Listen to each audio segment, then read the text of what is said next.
Welcome to Step 9, Implement Access Control. We start with permissions. What are permissions?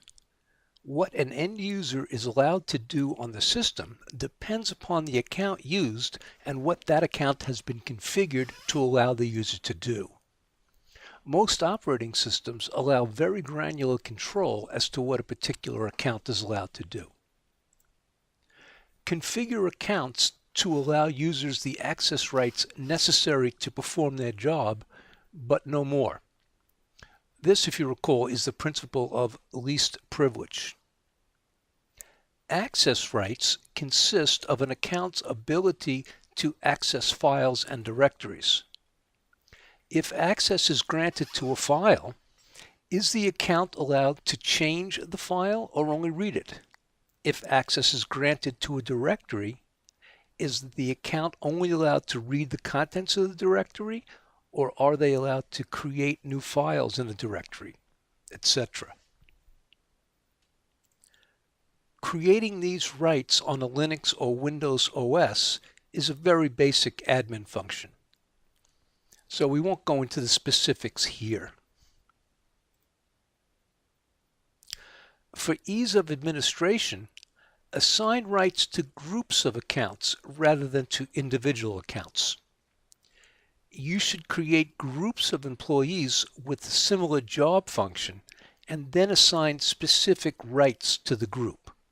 For example, all junior accountants will get a specific set of permissions, while all senior accountants will get a different and probably more permissive set of permissions.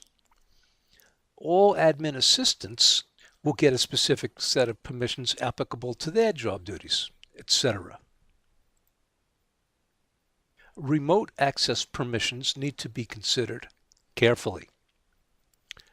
That is, if Huckleberry is allowed a specific set of permissions if he is sitting in the home office, is he allowed those very same permissions if he is sitting at home, or if he's sitting in a hotel room or Starbucks? For ease of use, many companies will allow Huckleberry to have the same or similar permissions wherever they're physically located, but you should carefully consider the security implications prior to granting such permission. The reason why you would hesitate to grant the same permissions from a remote location than you would from your company location is that the security of the remote site is unknown.